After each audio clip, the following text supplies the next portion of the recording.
Hello প্রিয় শিক্ষার্থীরা, কেমন আছো সবাই? আশা করি প্রত্যেকে ভালো আছো। আজকের ক্লাসে তোমাদের প্রত্যেককে স্বাগত। আজকে আমি তোমাদের সাথে যে বিষয় নিয়ে ক্লাস করব তা হচ্ছে তোমাদের হিসাব বিজ্ঞান দ্বিতীয় অধ্যায় লেনদেন থেকে তোমাদের অনুশীলনের 7 নং অঙ্কটি সমাধান করে দেবো আজকে। তো তোমরা সবাই মনোযোগ সহকারে আজকে ভিডিওটি দেখো। কোথাও বুঝতে অসুবিধা হলে তোমরা টেনে দেখো। তাহলে চলো শুরু করি আজকের ক্লাস। প্রথমে দেখো, আমি প্রশ্নটা একটু করি। লক্ষ্য করো, লেখা রয়েছে, দেখো আমাদের এটা 7 নম্বর প্রশ্ন, অর্থাৎ বইয়ের তোমাদের 23 পৃষ্ঠা 7 নম্বর প্রশ্নটি রয়েছে। এটি প্রশ্নে বলা হয়েছে 2017 সালের জানুয়ারি মাসে বড়ুয়া ট্রেডার্স এর নিম্নোক্ত ঘটনাগুলো সংঘটিত হয়। বই ধরতেছো সবাই? জানুয়ারির 1, বিক্রয়ের জন্য পণ্য দ্রব্য ক্রয় কত টাকা? 60,000 টাকা। জানুয়ারির 12, অফিসের জন্য আসবাবপত্র ক্রয় কত টাকা? 26,500। জানুয়ারির 23, অনেক ট্রেডার্স এর নিকট পণ্য বিক্রয় 1,25,000 টাকা। 25 তারিখে দেখো আছে অফিস ভাড়া প্রদান 15,000 টাকা। 28 তারিখে ব্যাংকে জমা দেওয়া হলো 32,000 টাকা। 30 তারিখে মনির ব্রাদার্স এর নিকট থেকে পণ্য ক্রয় 28,000 টাকা। খদ আগে কি বলছে দেখো, জানুয়ারি মাসের ক্রয়ের পরিমাণ কত? খদ আগে কি বলছে দেখো, উক্ত মাসে বড়ুয়া ট্রেডার্স এর নগদ লেনদেনের পরিমাণ কত? আর গদ আগে বলছে দেখো, বড়ুয়া ট্রেডার্স এর 12, 23, 25 ও 30 তারিখের লেনদেন দ্বারা দেখাও যে এ সমান সমান এন প্লাস ওই। তাহলে চলো পর্যায়ক্রমে আমি তোমাদের 3টা প্রশ্নেরই সমাধান করে দিচ্ছি। তো দেখো, কদ আগে আমাদের কি বলছে দেখো, জানুয়ারি মাসের ক্রয়ের পরিমাণ কত। দেখো, ক্রয় ক্রয় বলতে আমরা সেই সকল আইটেম গুলোকে বুঝবো যেগুলো আমি পরবর্তীতে কি বিক্রি করব। অর্থাৎ আমি সরাসরি যদি বলি, আমি ক্রয় বলতে বুঝবো শুধুমাত্র কি পণ্যকে। কোনটাকে বুঝবো? পণ্য। বলো, কথা বলো, সমস্যা নাই। ক্রয় বলতে আমি কোনটাকে বুঝবো? পণ্যকে, যেটা আমি কি করব আবার বিক্রি করব, সেটাই হচ্ছে আমার জন্য ক্রয়। তাহলে এখানে বলছে কিসের পরিমাণ বের করতে? ক্রয়ের পরিমাণ। তো দেখো এখানে কয় তারিখে কয় তারিখে ক্রয় আছে। দেখো, জানুয়ারির 1 তারিখে, তোমরা বইয়ে দেখো বা বোর্ডে দেখো, ঠিক আছে? জানুয়ারির 1 তারিখে কি বলছো দেখো তো, বিক্রয়ের জন্য পণ্য দ্রব্য ক্রয় কত টাকা? 60,000 টাকা। তাহলে এটা একটা ক্রয়, তাই না? আবার দেখো 12 তারিখে একটা ক্রয়ের কথা বলা আছে। দেখো, অফিসের জন্য আসবাবপত্র ক্রয় কত? 26,500 টাকা। এখন কথা বলো, এটা কি আসবে? অফিসের জন্য আসবাবপত্র ক্রয় কি আসবে? এটা আসবে না। কেন এটা আসবে না? কারণ এটা কি পণ্য দ্রব্য। আমরা কি আসবাবপত্র আবার বিক্রি করব? তার মানে আমরা যেটা বিক্রি করি সেটা আমার জন্য ক্রয়। আর আমরা যেটা বিক্রি করবো না, যেটা আমার অফিসে থাকবে, ওটা তো আমার আসবাবপত্র। ওটার কথা তো আমাকে বলেনি, আমাকে বলছে শুধুমাত্র কিসের কথা? ক্রয়ের কথা। তাই তো? বুঝতে পারছো ব্যাপারটা? আচ্ছা, তাহলে এর পরবর্তীতে দেখো আবার কয় তারিখ আছে দেখো, এই যে দেখো 30 তারিখের দিকে দেখো কি আছে, মনির ব্রাদার্স এর নিকট থেকে পণ্য ক্রয়। দেখো, দেখছো 30 তারিখে রয়েছে না? কি রয়েছে? মনির ব্রাদার্স এর নিকট থেকে কি ক্রয়? পণ্য ক্রয়। তার মানে ক্রয় পাইছো। তাহলে দেখো কয়টা ক্রয় আসবে? 3টা না 2টা? 2টা। কোনটা কোনটা?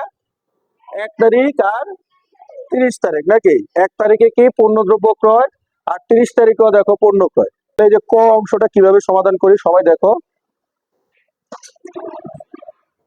ক অংশটা সমাধানের জন্য আমাদের, তোমরা সবাই পারো, তারপর আমি করে দিতেছি। ক নংটা দেখো, ক নংয়ের ঘরটা কি হবে দেখি বলো তো, সবার আগে বলো, কে বলবো? প্রথম ঘরটা কি তারিখ, নাকি? পরের ঘরটা কি বিবরণ, তারপরে ঘর কি কি টাকা, বিস্তারিত টাকা, শেষের ঘরটা পরিমাণ টাকা, নাকি? এই লিখলাম আমি, দেখো তারিখ, তারপরে ঘর কি বিবরণ, তারপরে ঘর কি বিস্তারিত টাকা, নাকি? বিস্তারিত টাকা, শেষের ঘর হচ্ছে পরিমাণ টাকা, নাকি স্যার? লিখছি। আর প্রথমে লিখে দেবো কি, উপরে কি এটা হেডিং লেখা লাগবো না আমার? কি লিখবো? ক্রয়ের পরিমাণ, নাকি? জানুয়ারি মাসের ক্রয়ের পরিমাণ নির্ণয় করা হলো, এটা লিখলাম না আমি, তোমরা লিখে নিও, কেমন? এইবার আসো, তারিখ কত সালের অঙ্ক? 2017। আমরা শুরুতে কি বসাই? সাল বসাই। মনে থাকলো? এটা কিন্তু তোমার নৈর্ব্যক্তিক অংশে আসবে। প্রথমে আমরা বসাই কিন্তু সাল, ঠিক আছে? তারপরে কি মাস, মাস কোন মাস? দেখো জানুয়ারি মাস, এই লিখলাম। জানুয়ারি মাসের কয় তারিখে আছে আমার? 1 তারিখে আছে, নাকি? তাহলে এই জানুয়ারি মাসের 1 তারিখ লিখবো। কি আছে? বিক্রয়ের জন্য পণ্য দ্রব্য ক্রয়, তো যা আছে তাই লিখি। বিক্রয়ের জন্য পণ্য দ্রব্য ক্রয় কত টাকা রে? 60,000 টাকা নি। এই লিখলাম 60,000 টাকা, কেমন? এরপরে কয় তারিখ বলতো? বল, তুই বল। 12 তারিখ। 12 তারিখ কি আসবে? 12 তারিখে কি ক্রয়? আসবাবপত্র। আসবাবপত্র কি আমি আবার বিক্রি করবো? তার মানে এটা আসবে? এটা আসবে না। তাহলে কয় তারিখ? 30 তারিখ। তাহলে লিখবো এবার আমি 30 তারিখ। 30 তারিখ কি আছে? মনির ব্রাদার্স এর নিকট থেকে পণ্য ক্রয়, তো আমি এরকমই লিখি মনির ব্রাদার্স এর নিকট থেকে ক্রয়, কত টাকা ক্রয় করছে? 28,000 টাকা। এবার এই দুইটা কি করবো বলো তো? এই দুইটা যোগ করবো, তাহলে কত হয়েছে? 88,000 টাকা। 88,000 টাকা। তাহলে আর তো নাই, তাহলে ওই টান দিয়ে দিব নাকি স্যার? টান দিয়ে দিলে আমার কি ক নম্বর অংশটা এখানে সমাধান হয়ে যাবে। আশা করি তোমরা খুব সহজে বুঝতে পেরেছো ক নাম্বারটা কিভাবে সমাধান করেছি। তারপরে যদি বুঝতে অসুবিধা হয় তোমরা ভিডিওটি টেনে দেখো। ক অংশ সমাধানের পরে এবার চলো আমরা খ অংশটি সমাধান করি। দেখো খ অংশে কি বলা হয়েছে। দেখো খ অংশে বলা হয়েছে উক্ত মাসে বড়ুয়া ট্রেডার্স এর নগদ লেনদেনের পরিমাণ কত। অর্থাৎ আমার এই যে অঙ্কটা দেখতেছো তোমরা, এই অঙ্কের ভিতরে কোন কোন লেনদেন নগদে সংগঠিত হয়েছে, যে যে অঙ্কগুলো আমার নগদে সংগঠিত হয়েছে তার পরিমাণ নির্ণয় করতে হবে। তো এখানে তোমরা একটু লক্ষ্য করো কোনটা কোনটা নগদে সংগঠিত হয়েছে। দেখো জানুয়ারির 1 তারিখ বিক্রয়ের জন্য পণ্য দ্রব্য ক্রয়, এটা কি নগদ না বাকি? এটা নগদ। এটা এখানে কোনো ধারে ধারে বলা নাই, বাকিতে বলা নাই, কারো নাম উল্লেখ করা নাই, তাহলে এটা কি নগদ। এরপরে দেখো অফিসের জন্য আসবাবপত্র ক্রয়, এটা কি নগদ না বাকি? নগদ। কারণ এখানে কোনো ধারে নাই, বাকি নাই, কারো নাম উল্লেখ করা নাই, তার মানে এটাও নগদ। অনেক ট্রেডার্স এর নিকট পণ্য বিক্রয় 1,25,000 টাকা, এটা নগদ না বাকি? এটা নগদ না বাকি? বাকি। কিভাবে বুঝছো বাকি দেখি বলো? কার নাম লেখা আছে? অনেক ট্রেডার্স এর নাম লেখা আছে, তার মানে এটা হচ্ছে একটা বাকি নাকি? প্রতিষ্ঠানের নাম উল্লেখ থাকলে এটা হচ্ছে বাকি। 25 তারিখ দেখো অফিস ভাড়া প্রদান 15,000 টাকা, এটা নগদ না বাকি? নগদ। ওকে। 28 তারিখ দেখো ব্যাংকে জমা দেওয়া হলো 32,000 টাকা, নগদ না বাকি? নগদ। 30 তারিখ দেখো মনির ব্রাদার্স এর নিকট থেকে পণ্য ক্রয় 28,000 টাকা, এটা নগদ না বাকি? কিভাবে বুঝছো বাকি? প্রতিষ্ঠানের নাম আছে নাকি? মনির ব্রাদার্স, তার মানে এটাও বাকি। তাহলে বাকি পাইছি কয়টা দেখি বলো তো দেখি? দুইটা। আর বাকি বাকিগুলো কি নগদ, তার মানে বাকি কয়টা? বাকি হচ্ছে 23 আর কত 30। 23 আর 30 বাদ দিলে বাকি চারোটাই তো হচ্ছে আমার জন্য নগদ, তাই না? তো এই অঙ্কটা আমি কিভাবে সমাধান করি দেখো, খ নম্বরে এই আবার আমি টান দেব আগের মতো। ক অংশটা যেভাবে করছি, প্রথম ঘরটা কি বলতো? তারিখ। পরের ঘরটা কি? বিবরণ। বিবরণের ঘর একটু বড় হয়, তাই না? আর তারপরে দুইটা ঘর কি কি? বিস্তারিত টাকা, পরিমাণ টাকা নাকি? এই লিখলাম আমি তারিখ, তারপরে ঘর লিখলাম কি? বিবরণ। তারপরে ঘর কি? বিস্তারিত টাকা। আমার সাথে লেখো সবাই। এরপরে ঘর কি? পরিমাণ টাকা। লিখছি। এখানে এখন উপরে একটা হেডলাইন লিখতে হবে না আমাদের? কি হেডলাইন লিখবো বলো তো দেখি, একজন বলো তো কি হেডলাইন লিখতে পারি আমি? কি কিসে কেমন লেনদেনের পরিমাণ? নগদ লেনদেনের পরিমাণ নাকি? তাহলে উপরে হেডলাইনটা লিখে দিই নগদ লেনদেনের পরিমাণ কি নির্ণয় নাকি? এই লিখছি হেডলাইন। এবার কয় তারিখে প্রথমে কি লিখবো বলো তো? প্রথমে কি সাল না মাস? সাল। কত সাল? 2017। এরপরে মাস। মাস কোন মাস? জানুয়ারির কয় তারিখ? 1 তারিখ। কি নগদ নাকি? তাহলে কি আছে? বিক্রয়ের জন্য পণ্য দ্রব্য ক্রয় কত টাকা? 60,000। তাহলে কি লিখবো বলো? বিক্রয়ের, বলো বলো, বিক্রয়ের জন্য তোমরা যা বলো তাই লিখবো। তোমরা যা বলবা বলো। বিক্রয়ের জন্য পণ্য দ্রব্য ক্রয়, এটাই লিখবো। আচ্ছা তাহলে এটাই লিখে যাও, পণ্য দ্রব্য ক্রয় কত টাকা? 60,000 টাকা। এটা ঠিক আছে নাকি? কোন ঘরে লিখছি? বিস্তারিত টাকার ঘরে। সবগুলো যোগ করে কোন ঘরে যাব? পরিমাণ টাকার ঘরে। কেমন? 1 তারিখ গেল। 1 তারিখের পরে কয় তারিখ? 12 তারিখ। আচ্ছা তাহলে 12 তারিখ লিখি। 12 তারিখ কি বলছে? অফিসের জন্য আসবাবপত্র ক্রয়। তাহলে লিখি দেখো অফিসের জন্য আসবাবপত্র ক্রয় কত টাকা? 26,000। 26,500 টাকা লিখছি। এরপরে কয় তারিখ? 25 তারিখ। কেন 23 তারিখ আসবে না কেন জানো? ওটা বাকি নাকি? আমরা কত তারিখ আনবো তাহলে এখন? 25 তারিখ নাকি? তাহলে যে দিলাম আমি 25 তারিখ। কি আছে 25 তারিখ দেখো? অফিস ভাড়া প্রদান নাকি? তাহলে আমি এটাই লিখি অফিস ভাড়া প্রদান। অফিস ভাড়া প্রদান কত টাকা? 15,000। এই দিলাম দেখো আমি 15,000। এরপরে কয় তারিখ রে? 28 তারিখ। 28 তারিখ ব্যাংকে জমা দেওয়া হলো, তাহলে লিখি 28 তারিখ ব্যাংকে জমা দেওয়া হলো। কত টাকা? কত টাকা জমা দিছি? 32,000 টাকা। এই দেখো 32,000 লিখছি। এরপরে আমি লিখি 30 তারিখ। 30 তারিখ লিখবো? কেন 30 তারিখ কেন লিখবো না? এটা বাকি নাকি? তাহলে বাকির আইটেম কি লিখতে পারবো আমি? আমাকে কোন আইটেম লিখতে বলছে? কোন ধরনের লেনদেন? নগদ নাকি? তার মানে বাকিটা রাখবো না, তাহলে অঙ্ক তো শেষ না? এবার আমি কি করব? এইভাবে শেষ নাকি? শেষ হয়েছে? কি বাকি রয়েছে? যোগ বাকি রয়েছে না? তাহলে যোগ করবো। তাহলে এই দুইটা যোগ এগুলো সব যোগ করে কোন ঘরে বসাবো? এখানে নাকি? তাহলে যোগ করো তো দেখি, একজন যোগ করো। না আমি যোগ করতাম? করে ফেলছো নাকি? গুড। 1,00,000, 1,33,500 হয়েছে? শিওর? কোন ঘরে হবে? পরিমাণ টাকার ঘরে। ও আচ্ছা, আমি তো জানতামই না। 1,33,500 এই হয়েছে। এবার কয়টা টান দিতে হবে এটা নিচে? দুইটা টানের মানে হচ্ছে হিসাব বন্ধ। তার মানে কি আমার এখানে অঙ্ক শেষ। তাহলে দেখো, খ অংশটার সমাধান কিন্তু আমাদের হয়ে গেছে। আশা করি সবাই বুঝতে পেরেছো। তারপরে যদি কোথাও বুঝতে অসুবিধা হয় তোমাদের, তোমরা ভিডিওটি একটু টেনে দেখো।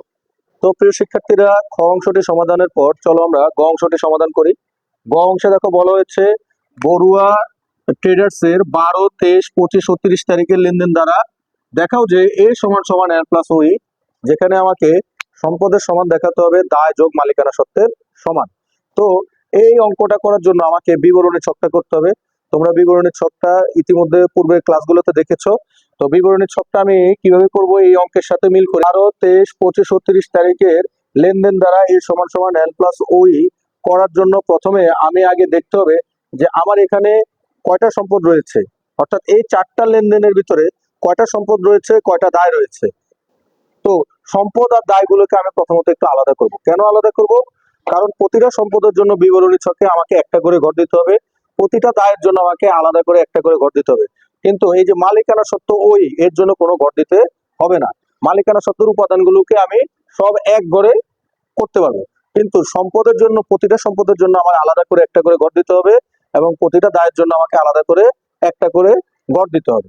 তো দেখো, যদি আমি ব্যাখ্যা করি এই 12 তারিখের লেনদেনটা, তোমরা একটু সবাই 12 তারিখের লেনদেনটার দিকে দেখো। 12 তারিখের লেনদেনে বলছে কি, অফিসের জন্য আসবাবপত্র ক্রয়। এটা যদি দুইটা পক্ষ আমি বের করি, তাহলে কি দাঁড়াচ্ছে আমার? আসবাবপত্র হিসাব, আসবাবপত্র হিসাব, আরেকটা কি হিসাব? আরেকটা হচ্ছে আমার নগদান হিসাব। আসবাবপত্র হিসাব ডেবিট, নগদান হিসাব ক্রেডিট। এছাড়া 12 তারিখের পরে কয় তারিখ? 23 তারিখ। 23 তারিখকে যদি ব্যাখ্যা করি, দেখো কি বলছে, অনেক ট্রেডার্স এর নিকট পণ্য বিক্রয়। তার মানে এটা ধারে বিক্রয়। অনেক ট্রেডার্স এর নিকট পণ্য বিক্রয়, এটা কেমন বিক্রয়? নগদে না বাকিতে? বাকিতে, মানে ধারে বিক্রয়। আর ধারে বিক্রয়ে তোমাদের সেই দুইটা পক্ষ মনে আছে কিনা? 23 তারিখ ধারে বিক্রয় করলে কি হবে? দেনাদার হিসাব, দেনাদার হিসাব আর ডেবিট, আর কি হিসাব? বিক্রয় হিসাব ক্রেডিট। তাহলে 23 তারিখের ব্যাখ্যাটা তোমরা দেখলা। 23 তারিখের পর কয় তারিখ? 25 তারিখ। দেখো 25 তারিখে কি বলছে? অফিস ভাড়া প্রদান 15,000 টাকা। তাহলে দেখো আমি 25 তারিখটা এদিকে যদি লিখি, এটা দুইটা পক্ষ কি? ভাড়া হিসাব আর কি বলো? নগদান হিসাব। নগদ টাকা চলে গেছে নাকি? নগদান হিসাব, নগদান হিসাব। আচ্ছা, এরপরে কয় তারিখ বলছে? 30 তারিখ। 30 তারিখটা দেখো কি বলছে? মনির ব্রাদার্স এর নিকট থেকে পণ্য ক্রয়। এটা কি নগদে না বাকিতে? তার মানে বাকিতে ক্রয় নাকি? তাহলে বাকিতে ক্রয়ের দুইটা পক্ষ কি মনে আছে? ক্রয় হিসাব আর কি? গুড, পাওনাদার হিসাব। এই তো তোমরা সবাই পারছো, তোমাকে অভিনন্দন তোমাদের। এখন এই যে আমি প্রত্যেকটা হিসাবের কিন্তু আলাদা করে এখানে দেখো কি করে ফেললাম, আলাদা করে সব কিন্তু আমি বের করে ফেললাম, না ব্যাখ্যা বের করে ফেললাম, দুইটা করে পক্ষ বের করলাম নাকি? এখন আমাকে বলো তো, আসবাবপত্রটা আমার জন্য কি সম্পদ না দায়? সম্পদ। তাহলে আমি এটা লিখে রাখি, এটা হচ্ছে আমার জন্য এ, এটা আমার জন্য সম্পদ। আচ্ছা, নগদান হিসাব আমার জন্য কি? সম্পদ। আচ্ছা, এটাও সম্পদ, এটার জন্য আমি কি লিখলাম? এ। দেনাদার কি? এটার জন্য আমি কি লিখবো? এ। আচ্ছা, বিক্রয় কি? আয় না? আয়, আয় কার ভিতরে থাকে? ওই এর ভিতরে নাকি? Very good. এই যে এ সমান সমান এল প্লাস ওই, ওই এর ভিতরে কয়টা আইটেম থাকে? চারটা। প্রথম আইটেমটা কি? মূলধন। মূলধনের সাথে যোগ হয় কি? বিয়োগ হয় কি? বিয়োগ হয় কি উত্তোলন নাকি? তাহলে এই আয়টা কার ভিতরে আছে? ওই এর ভিতরে, তাহলে লিখলাম আমি ওই। আচ্ছা ভাড়া হিসাব, ভাড়া আয় না ব্যয়? ব্যয়, ব্যয় কার ভিতরে আছে? ওই এর ভিতরে লিখলাম, তার মানে এটাও কি ওই। নগদান কি? সম্পদ, সম্পদ হলে কি হবে এ। ক্রয় কি? ব্যয়, ব্যয় হলে কি হবে ওই নাকি? পাওনাদার কি? দায়, দায় হলে কি হবে এল। তাহলে দেখো আমি কিন্তু আলাদা করে ফেলছি। প্রথমে যে তোমাদের অঙ্কটা শুরু করার সময় বলছি যতগুলো এ হবে প্রত্যেকটা এর জন্য একটা করে ঘর, যতগুলো এল হবে প্রতিটা এল এর জন্য একটা করে ঘর, আর ওইর জন্য কোনো ঘর হবে না, ওইর জন্য সবগুলো ওইর জন্য একটাই ঘর। তাহলে দেখো তো, এবার খুঁজে দেখো তো কয়টা এ আছে। দেখো তো আসবাবপত্র একটা এ, তাই না?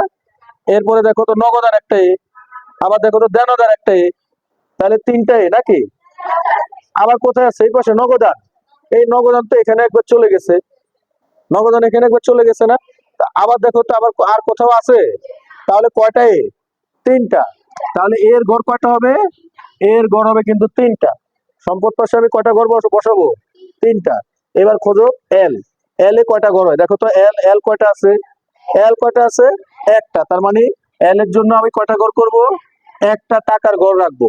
আর ওইর জন্য সবসময় সর্বদা কয়টা টাকার গড়? একটা টাকার গড়। তার মানে তোমরা ব্যাখ্যাটা বুঝতে পারছো? ওকে, তাহলে এবার আমি গড়টা করি, দেখো কিভাবে গড় করি কেমন। দেখো আমি কিভাবে গড় করি, একটু মনোযোগ দাও, মনোযোগ দিলে দেখতে পারবা। এই বিবরণিক ছকের গড় একদম সহজ করা, কিন্তু তোমরা ভয় পেয়ে যাও। প্রথমে কি করবা? প্রথমে কোন গড় আনবা? তারিখ। তারিখের পরে একটা উদ্বৃত্তের গড় আনবা, আর শেষ মাথায় একটা গড় দিবা, এই গড়টার নাম দিবা মন্তব্য। শেষ মাথায় গড়টার নাম কি? মন্তব্য। প্রথম গড়টা কি? তারিখ, আমি নাম লিখে ফেলি কেমন। দ্বিতীয় গড়টা কি? উদ্বৃত্ত। আর শেষ মাথার গড়টার নাম কি? মন্তব্য, লিখলাম। এবার একটু দেখো তো আমার এই যে এ সমান সমান এল প্লাস ওই দিকে তাকাও। পিছন থেকে যদি আমি আসি, যদি এই পাশে থেকে আসি, তাহলে প্রথম ঘরটা কার হবে? ওই। তাহলে ওইর জন্য কয়টা ঘর? একটাই, লিখলাম আমি ওই। ঠিক আছে। তারপরে কিসে কি আছে দেখো তো? প্লাস। তাহলে যে দিলাম আমি একটা প্লাসের জন্য একটা ছোট ঘর। তারপরে কি আছে? এল, এল যেন কয়টা বের হইছে? একটা। তার মানে একটাই ঘর করব। এই লিখলাম হচ্ছে কার ঘর? এল। এল কোন নামে আছে দেখো তো এখানে? পাওনাদার। তাহলে লিখে দিই এটা পাওনাদার। এল এর পরে কি আছে দেখো তো? সমান আছে নাকি? এই যে সমান দিলাম। এবার এ, এ কয়টা যেন এ বের করছিলাম আমরা? তিনটা নাকি?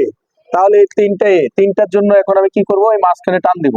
টান দিয়ে দেখো এই যে আমি তিনটা এ এই তিনটে এ করলাম। দেখো, দেখো তো এর গড় কয়টা হইছে? তিনটা হইছে। প্রথম এটা কি ছিল আমার? নগদান। দ্বিতীয় এটা কি? আসবাবপত্র, আসবাবপত্র। আর সর্বশেষ এইটা কি ছিল? দেনাদার, এই দেনাদার। দেখো আমার কিন্তু সে যে বিবরণী ছকটা, এই বিবরণী ছকটা কিন্তু করা হয়ে গেছে। তোমরা বুঝতে পারছো কিভাবে আমি বিবরণী ছকটা করছি? যতগুলো আমার এ বের হয়েছে ব্যাখ্যা করছি, দুইটা করে পক্ষ বের করার পরে যতগুলো এ বের হয়েছে প্রতিটা এর জন্য আমি একটা করে ঘর করছি। যতগুলো এল বের হয়েছে, একটাই এল বের হয়েছে, এই কারণে একটা এল করছি। আর মালিকানা সত্ত্বের জন্য আমার একটাই ঘর। ঠিক আছে স্যার? আর তিনটা কমন ঘর, একটা হচ্ছে তারিখ, একটা উদ্বৃত্ত, আর শেষ মাথায় একটা ঘর কি? মন্তব্য। এই তিনটা হচ্ছে আমার জন্য কমন ঘর। তোমরা ঘর বুঝছো? ঘর নিয়ে কোনো সমস্যা আছে? ওকে, তাহলে এবার অঙ্কে যাই কেমন। দেখো কত সালের অঙ্ক? 2017। কোন মাস? জানুয়ারির কয় তারিখ? প্রথমে আছে কয় তারিখ? 12 তারিখ। এখন অনেকে কইবা স্যার 1 তারিখ। 1 তারিখ কি হবে? কেন 1 তারিখ হবে না বলো তো? প্রশ্নে কত তারিখ বলে দিছে? 12 তারিখ। এই কারণে কিন্তু আমি 12 তারিখ করছি। আবার 1 তারিখের থেকে অঙ্ক করা শুরু করে দিও না, কথা বুঝছো? তাহলে এই যে লিখলাম কত তারিখ? 12 তারিখ। আচ্ছা 12 তারিখে যে এখানে তো আমার দুইটা ভাগ করে দেওয়াই আছে। মনে করো দুইটা পক্ষ ভাগ করে দেওয়া আছে, আসবাবপত্র আর নগদান। এখন দেখো তো আমার এই বিবরণী ছকে আসবাবপত্র আর নগদানের ঘর আছে কিনা? আছে। এটা কার ঘর? নগদানের। আর এটা কার ঘর? আসবাবপত্রের। তাহলে টাকা যাবে কোন ঘরে? এই নগদানের ঘরে আর আসবাবপত্রের ঘরে। কত টাকা? 12 তারিখে কত টাকা? এই দেখো 26,500 টাকা। এই লিখলাম আমি 26,500। এই লিখলাম আমি 26,500। তো এবার একটু লক্ষ্য করো, একটু যোগ বিয়োগের কাজ আছে, তাই না? যোগ বিয়োগের কাজটা কি? সম্পদ, এই এখানে আমি ব্যাখ্যা করে দিতেছি। সম্পদ যদি ডেবিটে বসে অর্থাৎ উপরে বসে তাহলে করবা কি?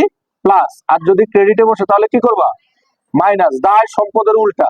দায় যদি উপরে বসে তাহলে কি হবে? আর নিচে বসলে প্লাস। আর এই যে ওই চিহ্নগুলো তো দেওয়াই আছে, দেখো সামনে সামনে। মূলধনের আগে কি চিহ্ন? আয়ের আগে, ব্যয়ের আগে, উত্তোলনের আগে মাইনাস, তার মানে চিহ্ন তো দেওয়াই আছে। এখন এই চিহ্ন অনুযায়ী কাজ করব। দেখো আসবাবপত্রটা কি ছিল আমার? এ কি ছিল? সম্পদ। সম্পদ উপরে বসছে, উপরে বসলে কি বৃদ্ধি, মানে কি প্লাস, তার মানে এটা প্লাসে থাকবে। নগদান কি? সম্পদ। সম্পদ কোথায় বসছে এখন দেখো তো? নিচে বসছে নাকি? ক্রেডিটে বসছে। নিচে বসলে কি হ্রাস বা মাইনাস নাকি? এই দেখো ব্র্যাকেট দিয়ে দিচ্ছি, এটা হচ্ছে মাইনাস। এই যে ব্র্যাকেট দিয়ে দিলাম, এটা কি আমার মাইনাস, বুঝতে পারছো? তারপরে আমার কাজ শেষ 1 নম্বরের। এবার এই মাথায় একটা টান দিব। টান দিয়ে এখানে লিখবো উদ্বৃত্ত। কি লিখবো আমি? উদ্বৃত্ত লিখছি। এই যে উদ্বৃত্ত লিখছি। এই সমান টান দেই নাকি? এই সমান টান দিলেও হবে বা উদ্বৃত্ত লিখলেও হবে। ঠিক আছে স্যার? তো এবার ধরো আমি লিখেই ফেলছি উদ্বৃত্ত, ভুল করে, থাকুক এটা। কেমন? এবার কত দেখো, এই যে এখান থেকে উপরে কি কোনো কিছু আছে? তার মানে যোগ বিয়োগ করা যাবে না, যেটা আছে এটাই বসে যাবে নাকি? বসবে কত? 26,500 টাকা। কেমন? মাইনাস না? এই দেখো আমি মাইনাস বসাইছি, বসাইছি।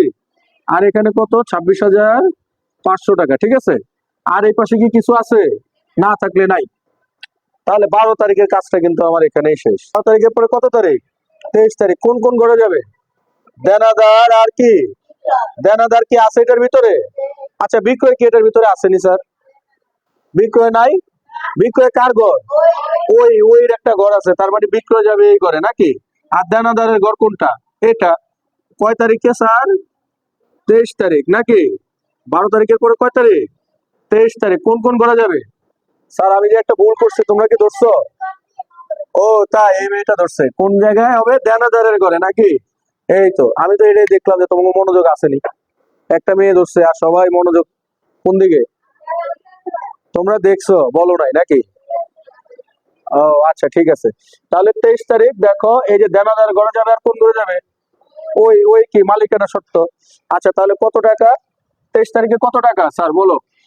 1,25,000। তাহলে এই 1,25,000। স্যার আমি কি এই জায়গায় লিখবো? এই জায়গায় কি লিখবো? এই জায়গায় তো জায়গা খালি, এই জায়গায় লিখবো কেন? এই জায়গায় লিখবো না স্যার। এটা এই জায়গাটা কার? এটা হচ্ছে উদ্বৃত্তের জায়গা। কার জায়গা? উদ্বৃত্তের জায়গা। আমার লিখবো কার বরাবর? তারিখ বরাবর। মনে থাকলো? তাহলে এখানে লিখবো 1,25,000 টাকা। বুঝছো স্যার? এবার এই মাথা টান নেবো। এখনো কিন্তু কাজ কি শেষ হয়েছে স্যার? যোগ বিয়োগ রয়ে গেছে না? আচ্ছা, এ কি স্যার? ও কোথায় বসছে? দাদা কোথায় বসছে? উপরে বসলে যেন কি প্লাস, তার মানে এটা তো প্লাস। আর বিক্রয় কি স্যার? আয় না ব্যয়? আয় নাকি? আয়ের আগে কি চিহ্ন আছে? প্লাস, তার মানে দুইটাই প্লাস হবে, তাই তো? এবার তারপর আমার উদ্বৃত্ত, এবার দুইটা টান দেই। এইদিকে লিখি 26,500। ঠিক আছে? এখানে লিখি 26,500। দেখো যেটা মাইনাস ওটা মাইনাসে নেমে গেছে, যেটা প্লাস এটা সরাসরি নেমে গেছে। এখানে 1,25,000 টাকা যেভাবে আছে সেভাবে নেমে গেছে। আর এখানে কি? 1,25,000 টাকা যেভাবে আছে ওইভাবে সরাসরি নেমে গেছে। এগুলোর সাথে কোনো যোগ বিয়োগ নাই। কেমন? এগুলোর সাথে কোনো যোগ বিয়োগ নেই। এখন এখানে একটা মন্তব্যর ঘর রয়েছে না স্যার? আচ্ছা বলো তো, এখানে বিক্রয় আমার জন্য কি? আয় না ব্যয়? বিক্রয় আমার জন্য কি? আয়। তাহলে এবার মন্তব্যের ঘরে আমি লিখে দেব কি হয়েছে আমার? আয়। কি হয়েছে? আয় হয়েছে নাকি স্যার? তাহলে 23 তারিখ কিন্তু শেষ। 23 তারিখ। এই মন্তব্য দিলে ভালো, না দিলেও তেমন একটা ক্ষতি নাই, তবে দেওয়ার চেষ্টা করবা। তুমি তো শিখছো। আর সাধারণত মন্তব্য যে আয় ব্যয় অর্থাৎ মালিকানা সত্যটা দেওয়ার চেষ্টা করবা। মূলধন, আয়, ব্যয়, উত্তোলন লিখবে কি? আয়, ব্যয়, মূলধন, আনয়ন, উত্তোলন, এইগুলোই লিখবো। এই যে এক অক্ষর লিখছি, আমি কি বেশি লিখছি? কি লিখছি? শুধু আয়। এটা আয় হচ্ছে, আয় লিখবা। কথা বুঝতে পারছো? দিলে ভালো। আচ্ছা, না দিলে যে খুব একটা বেশি ক্ষতি, খুব একটা বেশি ক্ষতি না। আচ্ছা, এবার আসো কয় তারিখ? 25 তারিখ নাকি স্যার? অফিস ভাড়া প্রদান। তো এটা দুইটা পক্ষ করছিলাম না আমি? ভাড়া হিসাব আর কোন হিসাব? নগদান হিসাব। তাহলে আমি এখানে লিখে নিই 25। 25 তারিখ। কোন কোন ঘরে যাবে? এই নগদের ঘরে যাবে নাকি? আর কোন ঘরে যাবে স্যার? ভাড়ার কি কোনো ঘর আছে? আমি তো ভাড়ার ঘর দেখি না। ওইটা ভাড়ার ঘর। কিভাবে বুঝলা? ভাড়া কি আয় না ব্যয়? ব্যয়। তাহলে ব্যয়গুলা কোন ঘরে? ওইর ঘরে। তাহলে যে ওইর ঘরে যাবে। তাহলে এবার টাকা বসাই। কত টাকা স্যার? কত? 15,000। তাহলে লিখলাম আমি 15,000। 15,000 এই লিখলাম আমি 15,000। এবার এই মাথায় মাথা টান দেই, এবার যোগ বিয়োগটা একটু চিন্তা করি স্যার। স্যার ভাড়া, ভাড়া কি আয় না ব্যয়? ব্যয়। ব্যয়ের আগে কি চিহ্ন আছে? মাইনাস। তার মানে এটা কি করতে হবে? মাইনাস করতে হবে। মাইনাস করছি, এই দেখো ব্র্যাকেট দিছি নাকি। এবার বলো নগদান কোথায় বসছে? নিচে। নিচে বসলে কি? নিচে বসলে কি? হ্রাস। এই দেখো নিচে বসলে হ্রাস, তার মানে এটা কি করব? মাইনাস দিছি। এবার দেখো অঙ্কের দিকে দেখো, 26,500 আর 15,000, এই দুইটা কি করতে হবে? দুইটাই তো বিয়োগ নাকি, দুইটা বিয়োগ করো ক্যালকুলেটর। দেখো কি হবে, এটা বিয়োগ চিহ্ন আছে না স্যার? তাহলে আমি যে চিহ্ন আছে চিহ্ন দেখো, বিয়োগ 26,500 এবং নিচেরটা কত? বিয়োগ কত? তাহলে যে বিয়োগ 15,000। তাহলে বিয়োগ যদি দুইটা বিয়োগ করি তাহলে কত হয়? বিয়োগ 41,500 নাকি। তাহলে এবার আমি লিখবো বিয়োগ, বিয়োগ 41,500। আর এখানে তো কোনো যোগ বিয়োগ নাই, 26,500 সরাসরি নেমে যাবে, এখানে 1,25,000 টাকা নেমে যাবে। আর এটা সমান সমান, আর এবার দেখো 1,25,000 থেকে যদি 15,000 বিয়োগ করি তাহলে কত থাকে? 1,10,000 টাকা। এটা বিয়োগ না স্যার? তাহলে 1,25,000 থেকে কত বিয়োগ? 10,000 বিয়োগ। তাহলে কত হয়েছে? 15,000 বিয়োগ। তাহলে কত হয়েছে? 1,10,000 টাকা। আচ্ছা, তাহলে এটা ভাড়া দিছি, ভাড়া কি আয় না ব্যয়? ব্যয়। আশা করি তোমরা বুঝতে পারছো এই আইটেমটা কিভাবে করছি আমি। এগুলো মুছে ফেলি, এই পাশের কাজগুলো যেহেতু শেষ এগুলো মুছে ফেলি। 30 তারিখটা রয়েছে, 30 তারিখটা করবো এবার। কেমন? কয় তারিখ রয়েছে এবার? 30 তারিখ। 30 তারিখ কি বলছিল? মনির ব্রাদার্সের নিকট থেকে পণ্য ক্রয়। দুইটা পক্ষ বের করছিলাম আমরা, ক্রয় হিসাব আর কি হিসাব? পাওনাদার হিসাব। কোন কোন ঘরে যাবে বলো তো? কোন কোন ঘরে যাবে? ক্রয়ের ঘর কোনটা বলো তো? ক্রয় কি আয় না ব্যয়? ওই নাকি, তার মানে এই ঘরে যাবে। আর কোন ঘরে যাবে? পাওনাদার কি এল নাকি, তার মানে এই ঘরে যাবে, তাই তো? তাহলে কত কত টাকা স্যার? ওই দেখো 28,000 টাকা, তাই তো? তাহলে এই লিখলাম আমি 28,000, এই লিখলাম আমি 28,000 লিখছি স্যার। 28,000, 28,000 লিখছি তো নাকি। এবার আমি মাত্র মাত্র টান দেই, এবার একটু কাজ করি আমরা, কেমন? এবার আমাকে বলো স্যার, ক্রয় কি স্যার? আয় না ব্যয়? ক্রয় কি আয় না ব্যয়? ব্যয় হলে কি হবে স্যার? মাইনাস। তার মানে এটা কি হবে? মাইনাস। আর এল যদি নিচে বসে তাহলে কি স্যার? প্লাস। দেখো পাওনাদার একটা এল, এল আমার কোথায় বসছে? নিচে বসলে কি? প্লাস, অর্থাৎ ক্রেডিটে বসলে এটা প্লাস, তার মানে এই পাশ ঠিক আছে নাকি। তাহলে এবার আবার যোগ বিয়োগ করি।